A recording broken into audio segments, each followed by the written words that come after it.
Hi guys, I'm Mario. How's Washington now? Alright, so debating on the motion to pass believes that it is in the best interest of the United States to pursue strategy of de-escalation in the conflict with Iran. We will call on Prime Minister when everyone is here. When everyone is here.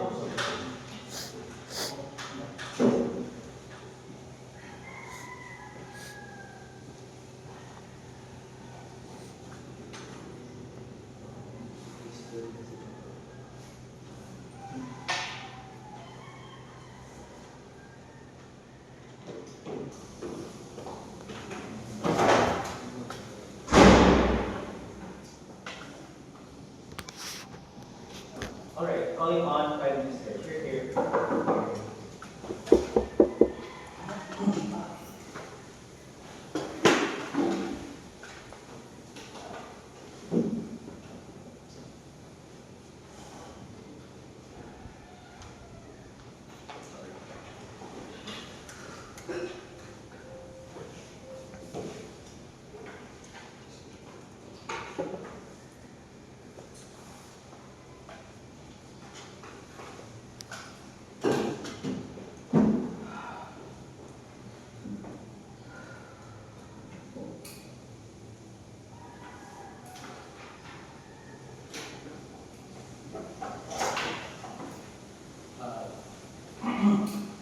John, viewers, whatever you do, I'm going to start my speech in 3, 2, 1.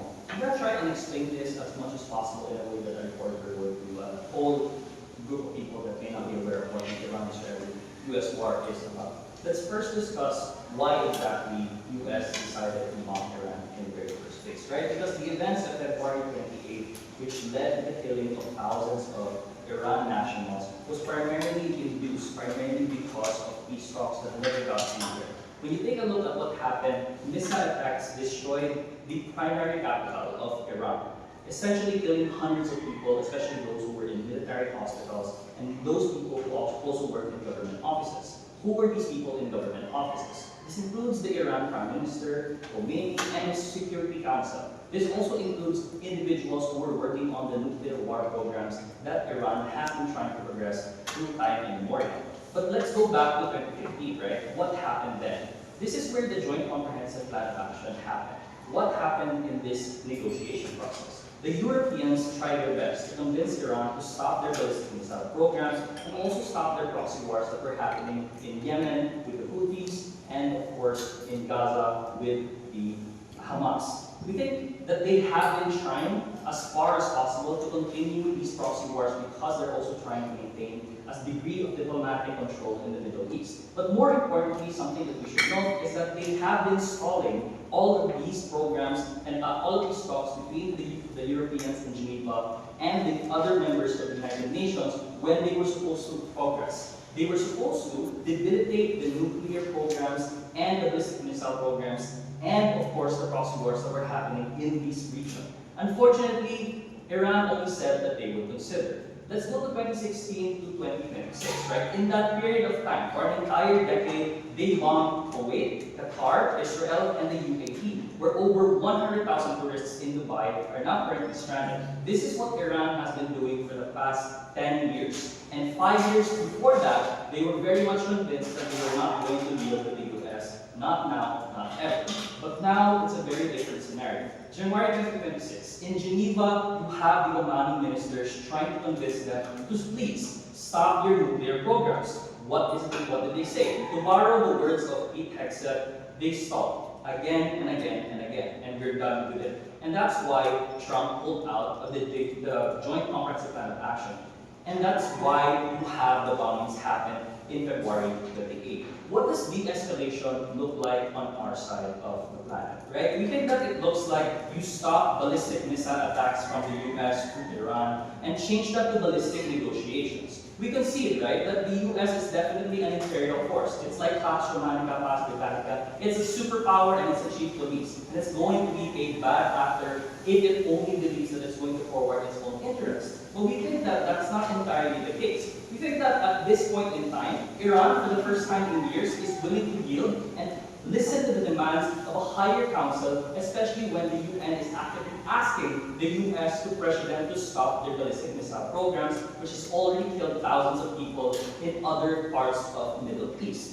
If you take a look at what the debate really is about, we are not trying to justify whether or not the US was justified in killing innocents, right? We are talking about why the de-escalation would serve as a useful tool for the US in its quest for power and its positioning in the Middle East as well. So what is my very important contribution in this debate? Let's talk about the best interest of the US, right? As a hegemon right now. As a chief police, its primary positioning is to make sure that it is recognized as a superpower, that no other country is willing to change its movement whatsoever. That's why Trump has been very much focused on his tariffs and making sure that he establishes that no matter what happens in the world, the US will always be the primary bulk of the issues. The problem that we face right now with the oil is a primary result of the decisions of the US. That's the kind of awareness and strategic positioning that the US has been trying to push in time immemorial. But as a strategy now in the Middle East, the very important thing that they want to establish is diplomatic control. Let me just quote Parsi,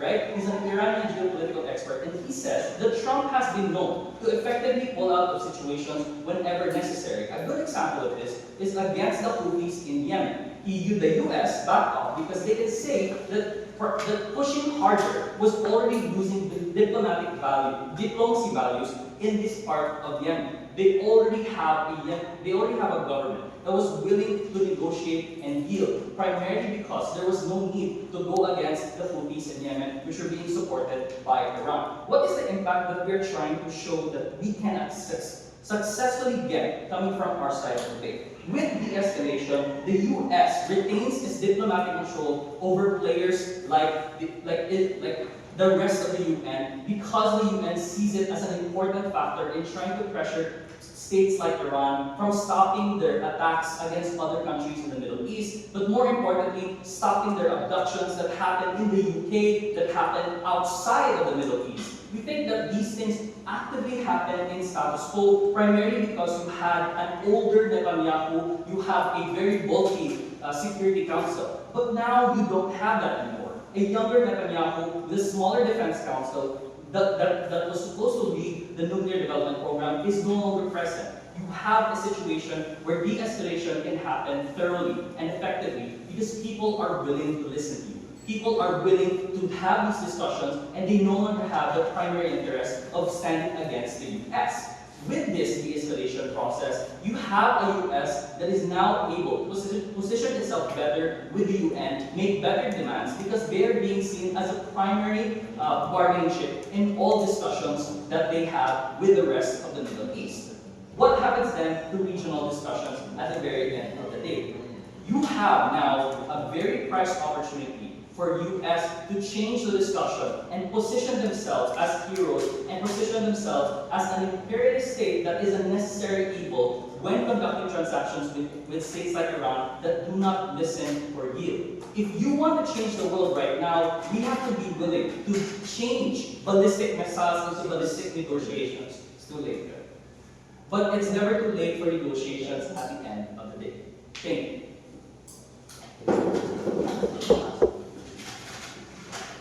Alright, thank you for that speech. Calling on your opposition to initiate all states here.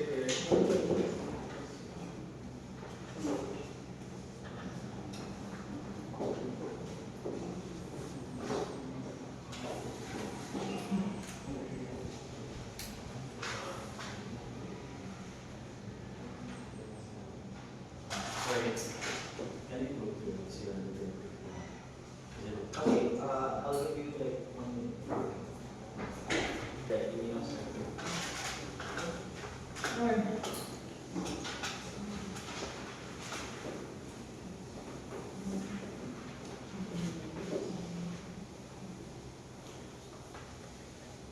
Starting my speech.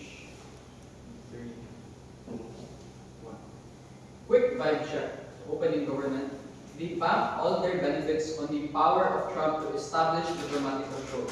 The problem is, their central mechanism is to explain that this state, specifically Iran, will succumb to the control, and that is why the negotiations will go swiftly. However, they fail to recognize the context of the decapitation strike that happened towards the leader of Iran, and how necessarily this trickles down into the lived realities of the people within Iran in itself, and how then it trickles into the negotiation process between US and Iran. Two factors as to why their case is unlikely to have a good negotiation protocol. Firstly, on the moderate level, we think that in the middle frame, there is a subset of Iranians that want a regime change to happen. But how this necessarily is employed doesn't have to exclusively be through de-escalation.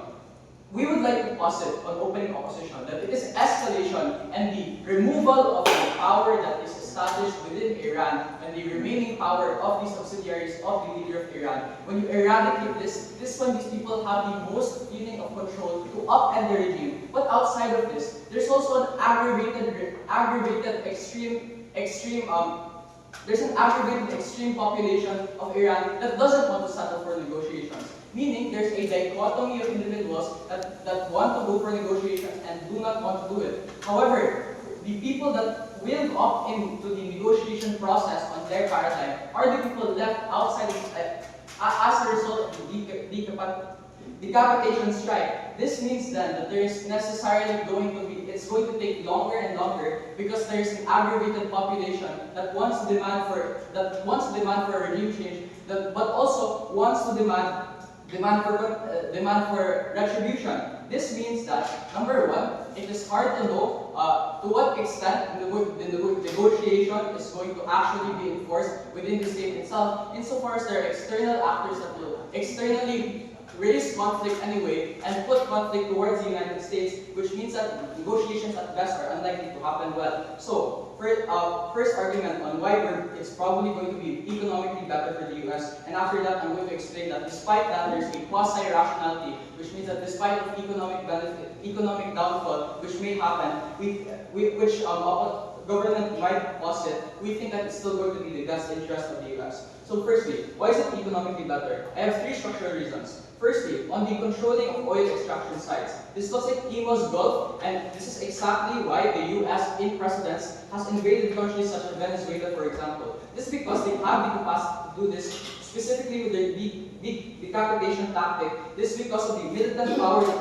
they innately have, but also the external actors that have vested interest into this, such as Israel and Saudi Arabia, for example. This is because, necessarily prehistoric to this, there's already conflict between these countries, such as Israel and Saudi Arabia, and the control of the oil in Iran. This means that there's an asymmetric power against Iran, which means that the capacity of the escalation is going to be much, much better, and the chance of success in doing it is much, much better. The impacts of this means that they control the trading hubs, and which necessarily affect imports and exports in these areas of the WR. All of OO's impacts, as of the moment, relies upon the chance that US will win and will be successful in invading Iran. Why is that the case? That is the case, and this is why I described capacity, because there's the decapitation, but also, in spite of that, there's also reinforced control by other proximate states, such as Israel and Saudi Arabia, for example. But thirdly as well, in the rhetoric, I think that the rhetoric is a useful power of war that the US specifically utilizes, because it isn't just the external actors that they mobilize, but necessarily they fragment the population that they invade in itself. This because instead of opting for an intervention to gain control of the oil extraction, how they frame it in media it is regime change, and it is a re-establishment of democracy within these areas, which means that in the global population, in terms of optics, there's still a subset of countries that still believe that it is what the US is doing is good because they're re-employing democracy within these states. But more importantly, it is the people within Iran itself that also believe this, which means that there's a fragmented form of there's less cohesion within Iran in itself, which increases the chances of the the intervention being done well. But second to this, I think that the U.S. also gains profit from arms dealing. This looks like, for example, gaining profit from their subsidiaries such as the UAE and Israel, because conflict is always positively relational to the profit that they make. This because necessarily the U.S. is the main exporter of arms dealing, which means that in the point of conflict is where they make the most profit and gain the most capital injection within the U.S. itself. But absent this, I think that the second argument is why necessarily the U.S. It's still in the best interest of the U.S. because they have to establish a sphere of influence in retaliation to China. This because of two structural reasons. Firstly, on the quasi-rational interest, the meaning of this theory is necessarily that there are countries, specifically superstates, that engage with conflict despite there being economic harm. This is why, for example, Russia infiltrated into Ukraine despite the overwhelming amount of US sanctions that actively affected their economy. This is because they want to establish the sphere of influence to retaliate any form of takeover that may come from any form of takeover that will come in the near future. This looks like, for example, the Belt Road Initiative by China, where they infiltrated to a multitude of states, for example, leveraging development and debt to gain power and gain control and gain leverage within these states. This is important because necessarily when you look at the Chinese infiltration in Africa and Venezuela, for example, this is why there's precedence of intervention of the US within these specific states, specifically because they want to position themselves in the way that they maintain leverage in the international scene. This is specifically important because with the current context of China entering into NATO and gaining more and more influence within the US proxies, this means that they have the existential threat of losing control in the long term, not just in the establishment of their control of the diplomacy in NATO, for example, but also infrastructurally, it being economically relevant to their economies. All these reasons. Alright, thank you so much for the speech going on the OAG space. You're here.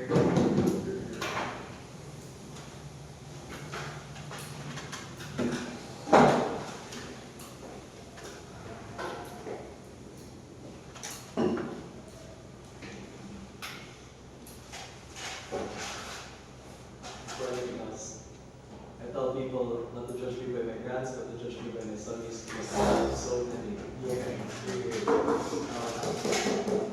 Anyways, sorry, CN, EPN, EPN. It's gonna take 15 minutes to work.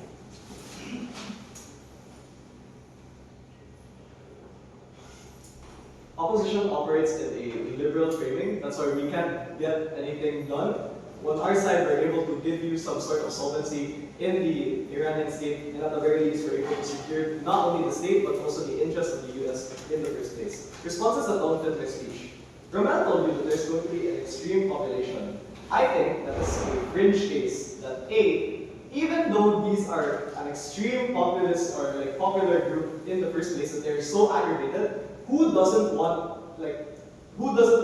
de-escalation? I think even the most unreasonable of people want to choose peace over war in general, right? I think secondly, the aggravated population is going to be strong coming from them, but we tell you they don't want things to escalate further. And secondly, how can you do a regime change from these groups effectively if you're still under attack? So, what is this debate actually about? We told you already that this debate is not about how the US is justified with siding with Israel or going into war, but it's about how the de-escalation is going to be beneficial for the US, the interests of the US, but also how it can secure the state of Iran in the first place. The middle analysis coming from our side, and my job is so important, is because we address the stalling of Iran and the history of negotiations that came with it, that de-escalation is going to be seen as part of the solution in maintaining diplomatic control in Iran and in the Middle East in general.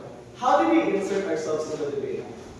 We tell you that international states still had to negotiate with Iran, but because of Iran, they had to keep stalling. This is why you had more escalation attempts from the country of Iran. That's why they're able they bombed other countries in order for them to secure their power in the first place, and also they maintain their strategic attacks over the UK. Their scale is large, right? But at the same time, secondly, de-escalation on our side. means that you stop the attacks. That means you start getting negotiations through the door. That US knows Iran is willing to yield that's coming from John. At the same time, US is a superpower. They are strategically positioning themselves. That's why you have to maintain diplomatic control, and this is why we wait over economic interest from open opposition. But also, the diplomatic values then. What do they mean actually? I think diplomatic values mean how much a country is willing to cooperate. And we can gauge them from foreign states, and especially those with a history of violence. That's why diplomatic control is so important coming from the US, because they're able to, at the very least, re-stabilize the state. So what is my extension then? Why is it exactly important to de-escalate the situation in Iran? Firstly, you are in a perfect position to do so. Iran's powerful leadership areas are already eliminated. The elimination of the Ayatollah, the Iran Prime Minister, and security leaders mean that there is a power vacuum that it has to be filled up, right? And this is good because you stop the pushing for proxy wars. That the elimination of the Ayatollah means that you, at the very least, put a meaningful dent in the development of nuclear weapons. And you stop people getting kidnapped for their Jewish ancestry in the UK because they are ordered by the Security Council of Iran in the first place. This means then, and the reason why this is so important, the scale of this, the leaders' harms are very wide. That the UK and the Middle East are actively being harmed through the leadership's actions. And that's why when the US was able to put a stop to that, I think it's the perfect time for you to de-escalate. So de-escalation on our side is not strategic, I'll take you later. But we are now also in a perfect position that the actors then, Iran can do negotiations in comparison to what opening opposition told you, that there are new players in government. Because why would the approach that got them killed want to be repeated in the first place, right? So they want to do de-escalation. So but also, we can see that we might be seen as imperialists. But imperialist nations still have a duty to at the very least take care of their state in the first place. So de-escalation looks like, and it's a very important characterization coming from John, is that A, it is an initial step in initial step in destabilizing the nation state, right? That's why you have to deal with the most proximate issues first. That you have to do negotiations, and then maybe at some point down the line, you're able to do stabilizing efforts, like rebuilding hospitals. I think their opposition is going to assume that once we do de-escalation, US is going to take control immediately. I think that's a false kind of representation, but we tell you that it's not going to be the main focus. Rather, it's most likely, if this happened, through de-escalation efforts, you probably get a better lead of Iran, that you allow for negotiations to happen, that you allow for faster rebuilding, and a more cohesive state, because the leaders are coming from their country in the first place, or even if this doesn't happen, I think you still should have some sense of security, that the nations in the Middle East are not going to be under attack. I'll take your view on it. Okay. What are the disadvantages of de-escalation and how are you going to mitigate those harms? I think this is where we tell you what happens absent the de-escalation. Because when they ask about what are the disadvantages of de-escalation, I think one of the main advantages is the idea that we are going to be imperialist, right? But at the same time, it's going to be worse on their side. Because what they produce is an even worse chaos. On our side, we produce something that's controlled. That when you have control of the state, that's when you have an aspect of security. And what's likely to happen is that when you don't de-escalate, you pressure instead. That's what happens when high fuel prices spike. That's what happens when you have a growing concern over terrorist cells across the Middle East. Or even if this doesn't happen, even if this doesn't happen, right? What do the Iranians actually want? I think they want stability. That people are meeting with cheer when their regime has actually been changing. But secondly, they want safety. Hospitals do need to be rebuilt, but at the same time, people need to feel safe. And de-escalation, you start that initial step-by-step formation. So the likelihood of new actors is greater on our side. Because Romano was right in calling out the diversification of actors. But new actors need to step up for them to, at the very least, take control of the situation. And they have the perfect actor to do so, and that's the US, the US formation, right? So on weighing them, on technicality, we gave you clear characterization. We framed the US interest better, more than the economics case. Because in response to that, I think the decapitated state is more likely to give you less capacity. That even if in war, I still think the state is not going to be capacitated enough to deal with you in the first place. But also, we justify the escalation. The likelihood of this happening is that through time, we are in a perfect position, but also people are willing to have these discussions in the first place. And this is where you re-establish economies, that de-escalation is going to circulate the economy because you stop the war effort. And lastly, on impact, we gave you the independent impact of diplomatic control. we're going to be secure. As the US, we get better positioning. And Iran, at the very least, you get a stable state at the end of the day. So you don't have anything to worry about. And finally, lastly, the most important is the regional opportunity. And it's never too late for us to negotiate. It's never too late for Iran to rebuild itself with our help. For all those reasons, we oppose.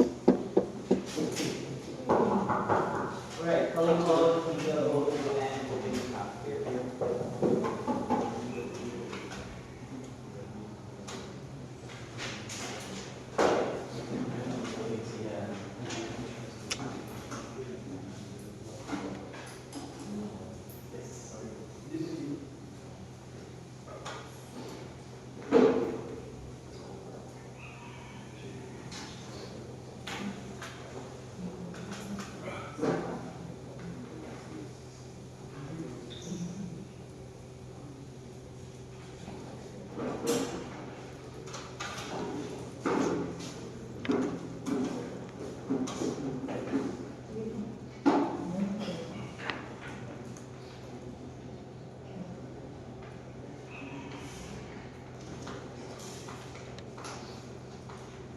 Iran has been unwilling to compromise and negotiate with the United States, and suddenly the United States killed your father, and suddenly just because your father said you're now willing to compromise, I do not understand where the idea is coming from over here. Retaliation is going to be symmetric in this debate. I think sanctions are going to be symmetric in this debate, and I think intervention is going to be a wash, so this is already South CG. Notice that there are 3 layers on why this is true. One, the war has already started, so just because you de-escalate does not change the fact that the harm is already existing, which means that these regions at best are going to be active. But notice that they do not prove to you the likelihood of negotiations is going to be successful. They only tell you that you ought to negotiate because you have leveraging power, but I don't necessarily see how this actually analyzes the purview of Iran to have the opt-in to the negotiations. Sure, you can discuss that you have power as a military, but you ought to discuss, is Iran in a place to negotiate begin now? Not only did they publish in the press that they are unwilling to negotiate even further because of the immovable and irreversible harm that they bomb children, that they bomb schools, that they bomb hospitals. How do you think the supreme leader of Iran is able to negotiate with their citizens that, hey, I surrender to the US because they have greater power? Sit down. But mostly, right, I think sanctions are still very likely. Because then globally, the dollar is already the standard for economics, for the globalized economies. The US still remains to be a powerhouse for Western security. Not that they do fund United Nations, the NATO, and even to some extent the EU.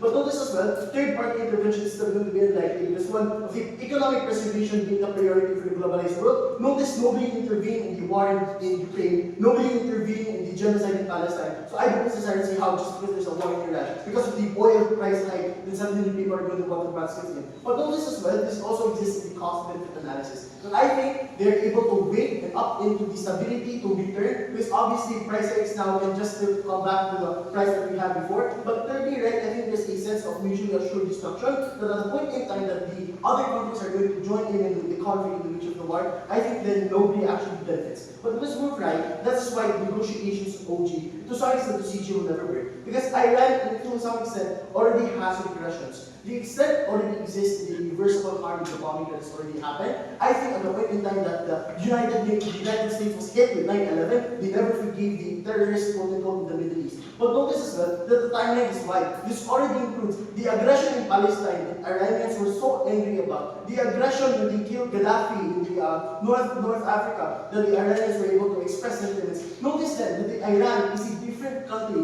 compared to the neighboring states who are more westernized and capitalistic, such as the Saudi Arabia and such as the UAE. Which means then that the US does not necessarily care about international opinion. I don't necessarily see why just because the UN wants to stop the conflict, the war will suddenly stop because we want to de-escalate. Since when did that happen with India and Pakistan? Since when did that happen with Thailand and Cambodia? They don't have an analysis of that. But I think more so because of status quo, you ought to continue it because it does reinforce the leverage that you have to some extent. But notice as well, that negotiations can work. Maybe, true, because of the power asymmetry. But it must meet two conditions that OG was able to provide. One, you have to prove that Iran is incapacitated to retaliate. Insofar as they still have the powerhouse and the armies that they do have, they still have capacity to wage bombs. They are bombing the neighboring countries because of the US bases that are present right now. Which probably means that this is now, US is already capacitated, that Iran is capacitated to seek revenge. But secondly, right, I think they have to prove that Iran has no other choice, even in the future, to opt into the negotiations and surrender. Insofar as the culture and the values of Iran is already so hinged upon ending US imperialism, being angry against the US and trying to coalesce with other states,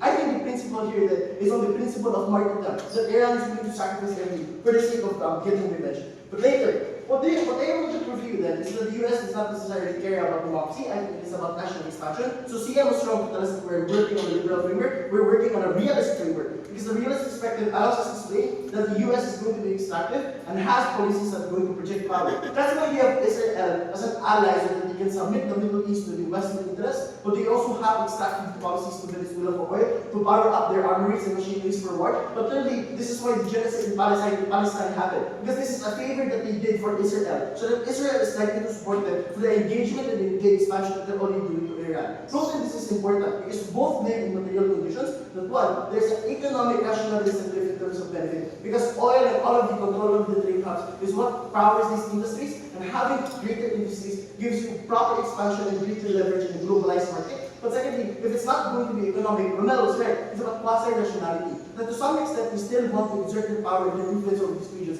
because this is how you're able to get better diplomatic leverage. Sure, you can have that now, because we probably believe that this really now means it's the right time for you to have that negotiations. But I think negotiations are far more better when you're already in status quo, where you're still bombing people. Because this is how you're able to make them have a weaker force, this is how you weaken their morale and break their spirit, and this is something that already proves the two conditions that this is exclusive to opening opposition. Notice that this is exclusive to status quo, because the regime change we already process that we cannot have negotiations. But secondly, this is how you're able to get the conditions that you wanted without negotiations. This is how you're able to get the absolute benefits that you already had, that Iran was just quote-unquote considering. But before anything else, the best interest here then is maintaining the power asymmetry over the Middle East. Now is not the time for you to de-escalate. Now is the time for you to reach the tipping point before you ask them, what do you want to stop bombing you? So before anything else, okay. A younger community is less likely to be the same approach that the older community. Your aggression stagnates rebuilding processes as you pummel the enemy that could have already been negotiated with the first point.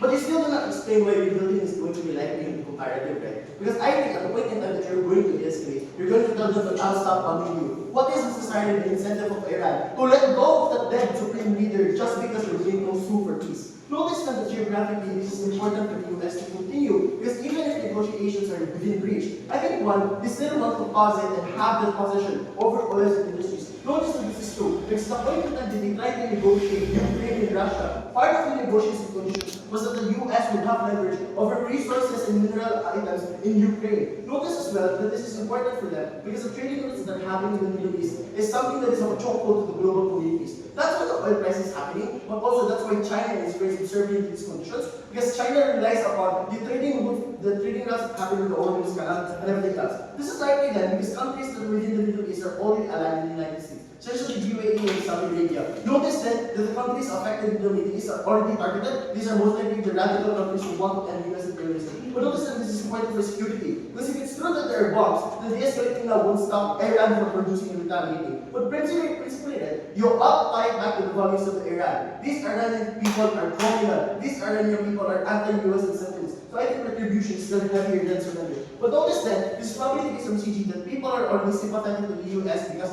Iran is a dictator. This is better in our world, because you allow them to engage in the objects that project the power, that you are the liberators against the Iranian regime, and you promise Western liberation. For all those reasons.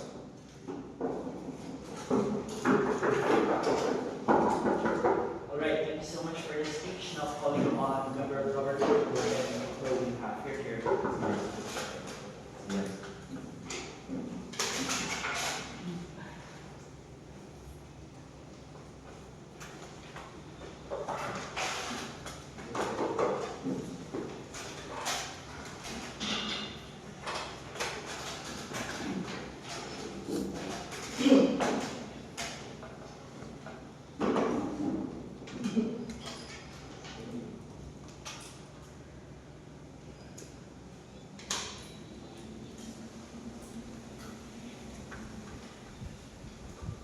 The weakening of the US hegemony is not contingent on this the escalation alone, but it is for sure going to be escalated the moment you don't de-escalate the tensions right now. What is the extension coming from closing government? The first is on the nuance of the multipolar world. That means that a lot of these superpowers are likely to accrue and likely to gain the power right now, given that the US is likely to fall. And this is the global phenomenon that explains the US hegemony is falling because of the two reasons. The first is that they fall on soft power in media, but also they fell in economic power, and right now they're failing in military power. But secondly, it isn't just about the falling of the US hegemony, but also the rise of other global superpowers, such as EU, such as the BRICS, for example, such as Japan, so on and so forth. What does this mean for the realm? There are three contexts I want to characterize in this debate, right? The first is that why any more escalation attempts is likely to fail. There are three structural reasons for this.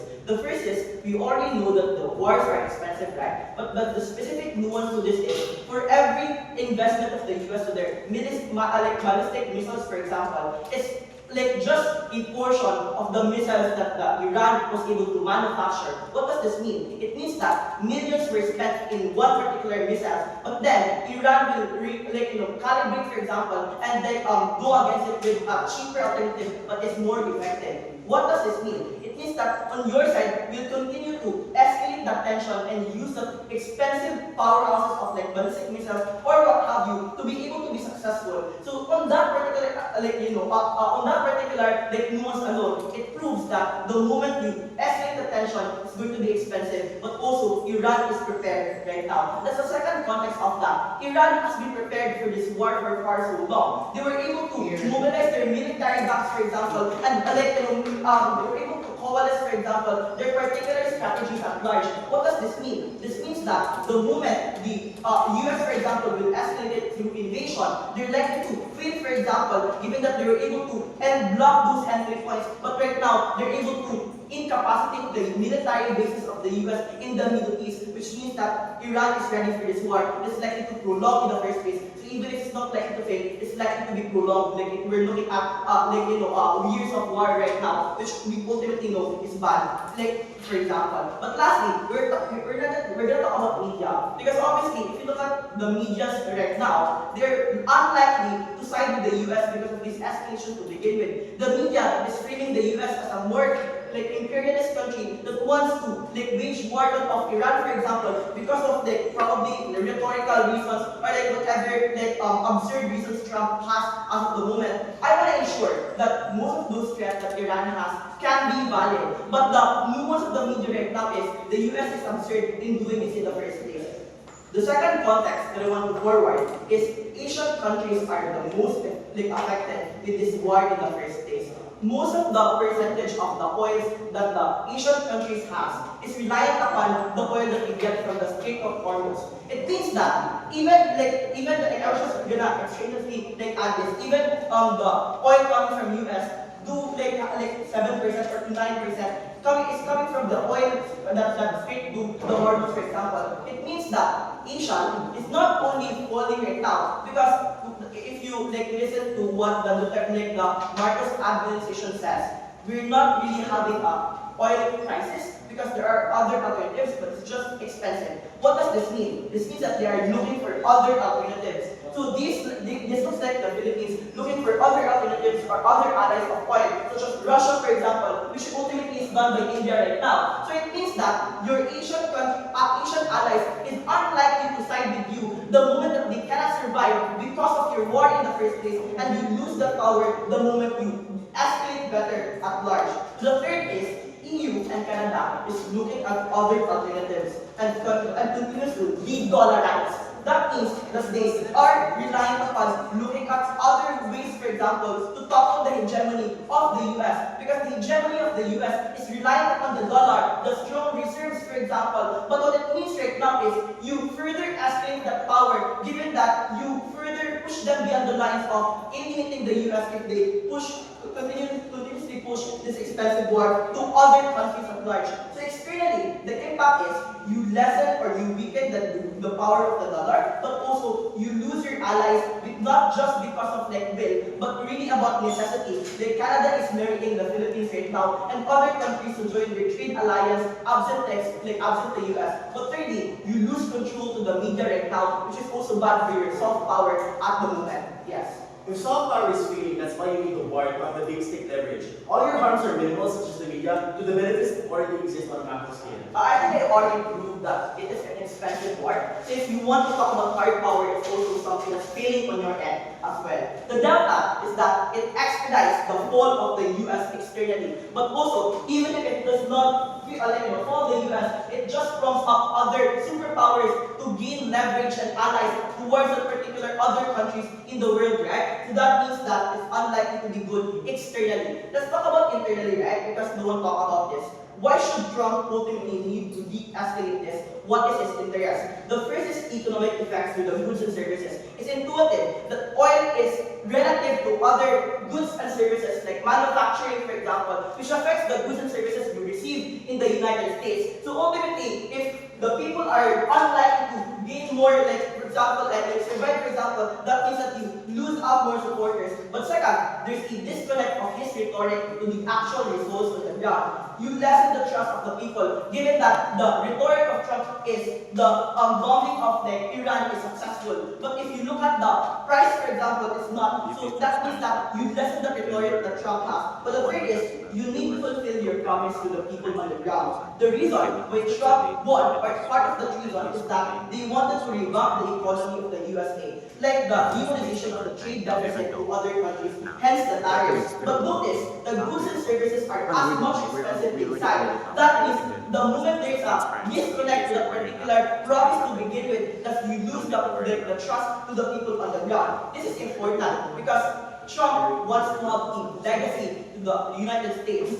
Trump wants to have internal control to be able to continuously have, to be in that seat in the first place. If I want to know, this is the United States as well. So that means that other actors can coalesce and question Trump. And therefore, you need to de-escalate so that you're able to prevent these harms in the first place. Proud to propose. Right, thank you so much for this speech. Call on CEO may call on your member of opposition. Here, reject the request that I have for several ideas and okay.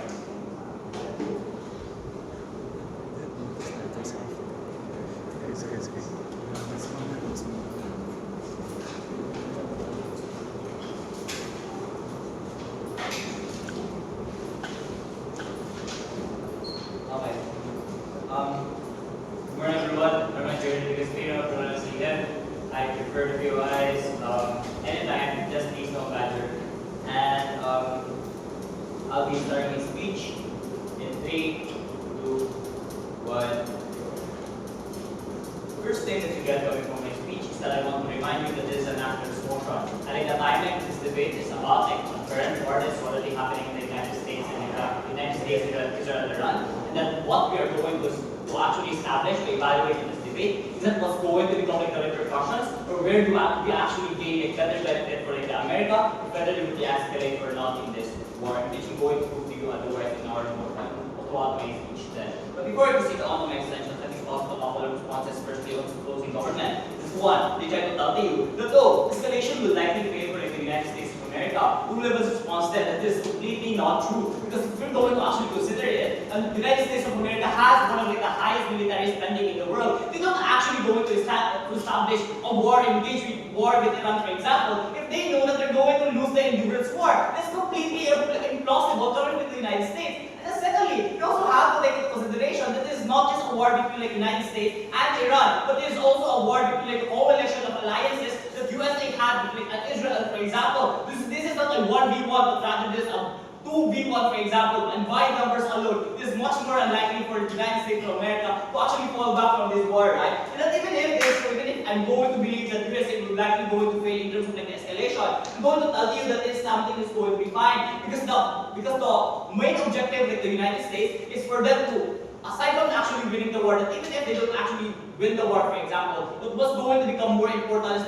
how they are us that how they're actually able to actually assert dominance in the political world, for example. How they're able to remind the states, for example, that they're still like the #1 country in the world, especially with like the emerging countries such as like China, for example, that continuously threatens the hegemonic status of like the United States, in which these countries can actually afford eventually going to prove on later on to make extensions. Then secondly, closing government trying to tell you that oh, this is going to be economically bad for like the Asian states, for example. Now, take example as then one is something that this is an active motion. So what we have going to prioritize is like what if this is like the best interest of like the United States, for example. Now, I'm going to tell you that even if to some extent it is true, even with the war, for example, it is very unlikely that the United States of America you're going to lose out like the influence or like the partnerships coming from like the Asian states, for example. Because one, we have to take into consideration that Asian states are very dependent on the market of the United States. They are very dependent on the exportation that the United States of America gives out to like developing countries such as the Philippines, for example. That even if the United States of America is the cause of like the rising oil prices, for example, these type of states can actually afford to lose out their partnerships with the United States because of like their dependent or co-reliant partnership with America in the very first place. Representing also my response is coming from the opening government is one, we're trying to tell you that throughout like the escalation is going to become like to revitalize the economy through like the de-escalation. Two levels of responses this is not true because one, USA is already experiencing economic losses due to like the rise of like the fuel prices, and it's something that's going to be very bad because if they're actually going to like de-escalate, for example, now what's going to happen to like the United States of America is that they're actually spending so much money on this war without actually getting something in return. And the secondly is that one, we also have to take into consideration that there's now actually certainty that Iran will be willing to actually go into negotiation with like the United States. And there's something that's very much different from the opening position.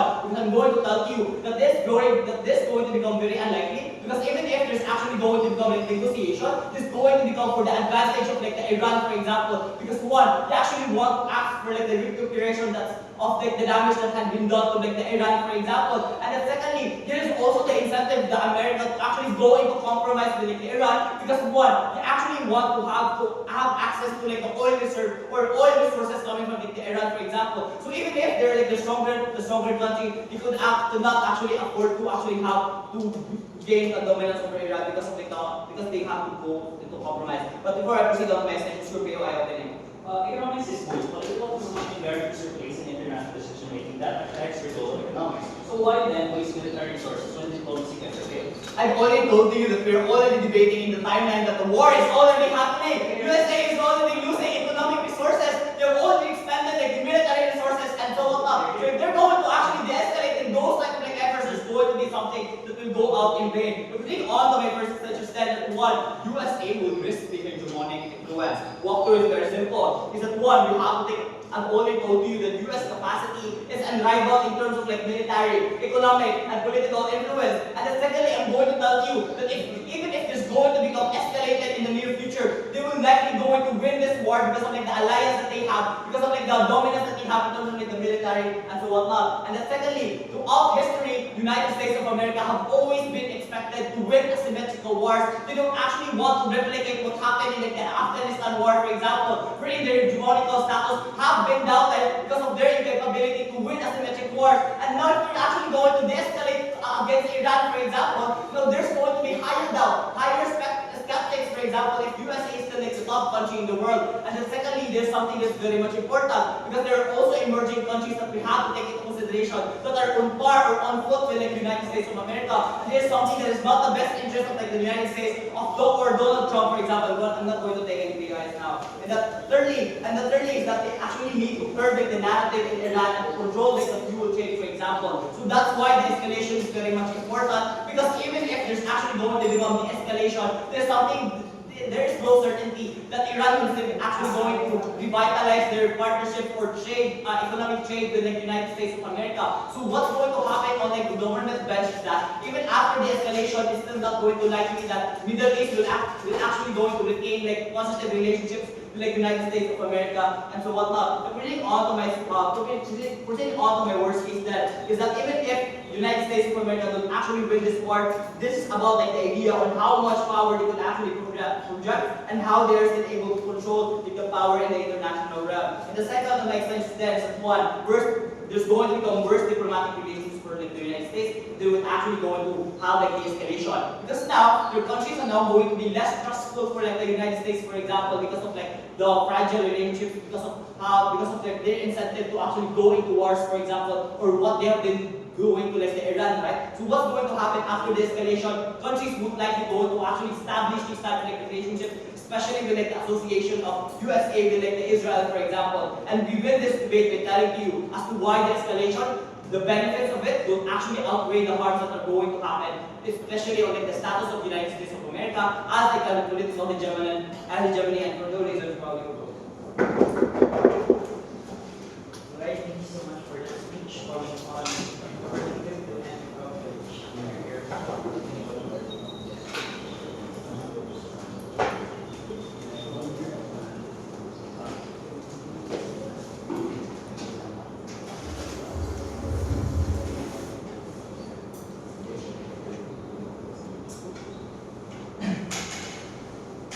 Feel free to raise your hand if you want.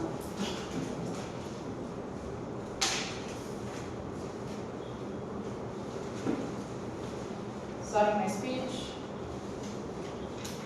in 3, 2, and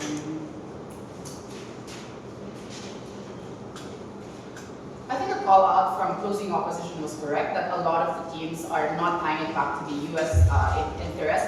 But second, I think just a proper call out, teams have to be comparative just to accrue their benefits. I think it's not about just proving what is right and what's wrong. The United States ought to de-escalate for reasons that are crucial for the US nation building and to maintain the US hegemony because other countries are waiting and watching US to fall. I think this is a proper context for you to be able to fully respond to a lot of opposition's push. First thing then, why does their extension independently win the round then? I think George's shift on the world context of multipolar relations is the most strategic one because the US needs to secure the goals of escalation, which is something that is not satisfied from opposition. Because you don't satisfy it, we ought to de-escalate. This is also reliant on the political and international narrative that is so fast-paced due to technological advancement that you need to also take into account with the wars in the present. Because wars in the 80s is no longer the same with the war in the present. US is losing. Before that, responses and weighing. You heard from opening opposition that escalation is important towards regime change. I think that the proof, and it's told you about the proof to the capitation strike. I think if they want to argue on elitist preference, this is worse on the safety nets that are handed to these people. But if they want to win in capacity, and this extends to closing opposition, because it's just about winning the war, and they need to escalate because they can win it. The war is so expensive coming from Jordan. Iran is not just thinking of winning, they think of making everyone poor, which is harder for the allies that you have. You're going to lose your military bases because there are alternatives readily available to steal your partnerships and networks. But the nuance then is that across all teams, only member of government give the tie back towards the US interest outside the matter government of teams. The way is very simple. It's about ensuring goals of economic exchange that exist and asserting their dominant political power. This is not just exclusive to you winning the war because it costs people's life. COSPOI then, on the terms of this de-escalation, it didn't even show on their way from their member. The mitigable harm is that we probably have more control of the backlash from the people and even outside, and even maneuver any shift of strategy because even OO affirms that no matter how bad things are, you need to just deal with it. That being said, a lot of the economic recessions and shocks that I have are things that are probably not only going to face the United States, but even the countries that support them. But on closing opposition, first, I just like to flag that a lot of the things they base their principles on are false matter. There's no over-dependence on the United States market. Manufacturing is dependent on China. Oil is in the Middle East or Latin America. Their benefits then cannot accrue towards people still supporting the United States. If CO admits they're losing the war,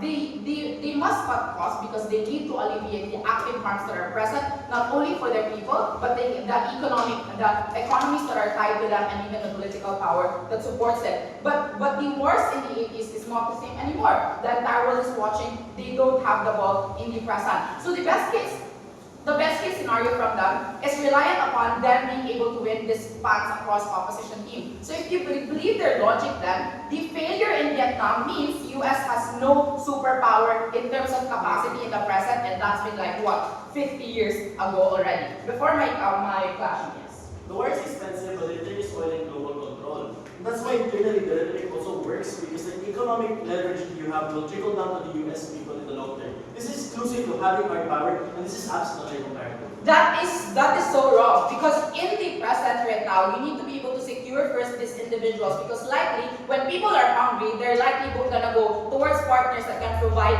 these things and resources, and the United States cannot, because bombs cannot be able to feed you. That being said, two weighing that, internal and external benefits for the interest of the United States, and the last one is support of the people. On the internal and external benefits for the interest of the United States, what are then the entangling interests of the United States? I think this is the proper way comparative coming from closing opposition's post on the actor motion. I think this is a value assessment motion that has an actor with it. First is that on the economic stability that the United States as a country has, I think the economic shocks of the gatekeeping of the Strait of Hormuz has made the rapid increase of prices, meaning to say that everyone must act urgently. The escalation is a necessity. The most affected then now, as the context coming from Jor, are active US allies, which their military US base camps are located, that affects the capacity to even for opposition to succeed in their escalation. But on the soft power, this is very important because it's how narratives of World War and Vietnam War still exist even up to the present, because it stays in your history books and even in the news. But it's even more harmful in 2026 because it is a lot more faster. So in the words of opposition, US bombs the innocents,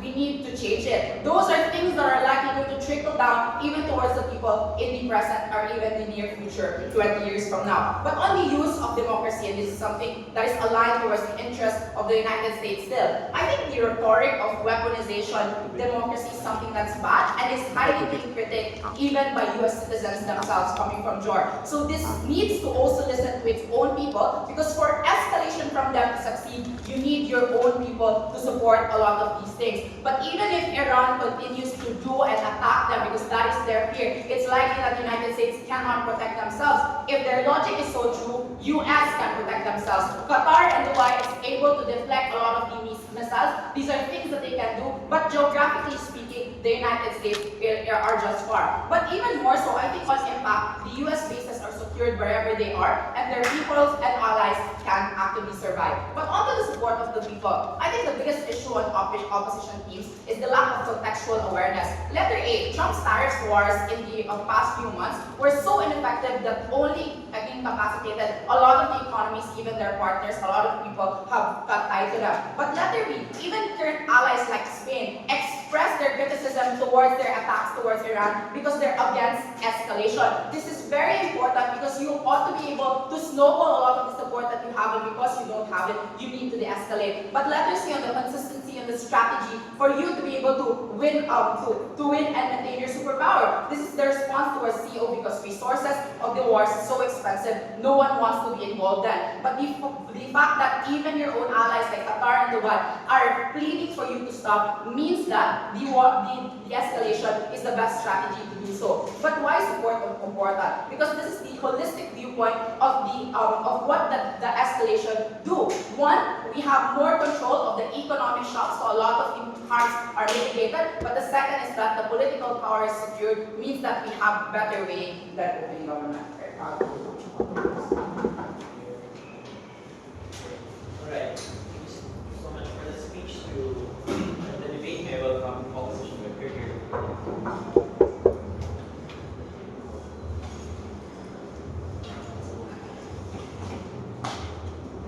Give me a second.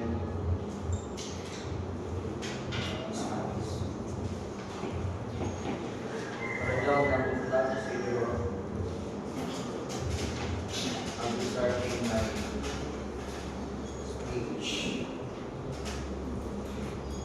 in 3, 2, 1.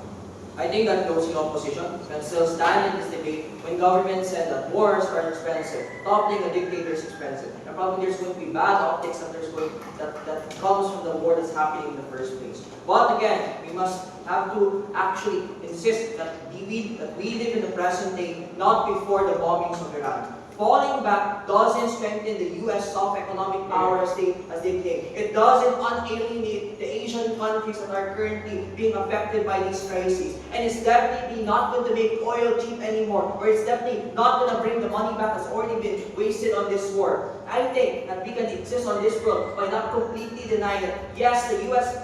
involvement is expensive, but where do we get that sort of cost that is going to be much less, let's say, more use or more accrued of the benefits than what's happening right now in government? I think that I have to highlight first the contributions of my member. That when he says that there's going to be a likeliness of the U.S. win, when you look at the withdrawals that were happening in Afghanistan, or Vietnam, or even in Iraq, what's happening here? That the U.S. is going to damage, they're going to have a weakness, or rather a damaging of the U.S. soft power is going to be happening. I think it's going to be different than the sort of things that in Iran or Afghanistan, because I think that the important context here is that in Iran, there are multiple powerful democratic opposition groups that are sprouting, such as those who support the monarchy of Iran. I think this is quite different than the sort of hostile takeover of let's say, the Viet Cong, or those Taliban, or those other sorts of conflicts that are happening around the world. I think that's why Iran is going to be so much more different than these other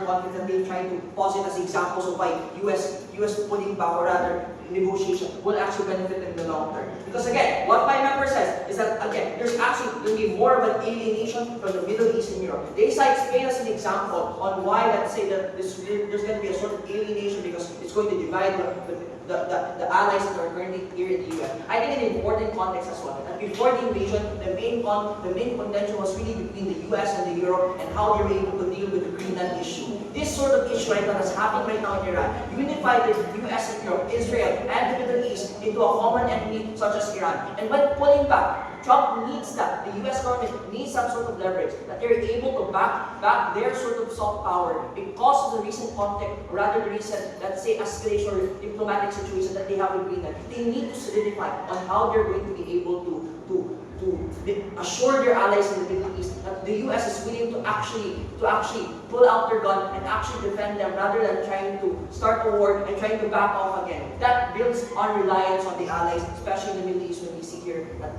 that happens in the first place. Because, again, the US is going to be seen as an unreliable protector. And I think that this is going to be a prerequisite analysis on when we get that sort of better control. Because when we look at the opening opposition, when they say that there's going to be control over the Iranian trade routes, optics on destroying democracy, or the sale of arms, or even how we are able to maintain the leverage that isn't present in now, I think that my member was able to better present on where do we get that sort of better damage control that we're able to do right now. Yes, probably we're going to accrue the benefits that are going to happen, that we're going to gain the oil, gain the access to the routes. But I think before you are able to accomplish that, I think that you should be able to establish how the US's precarious position right now in the world is going to be strengthened, or even in the worst case, at least in our opposition, going to be the same as pre-war, because of how we are able to mitigate the sort of damages that are going to happen right now. Because I'm going to have to proceed to it, but before that opening.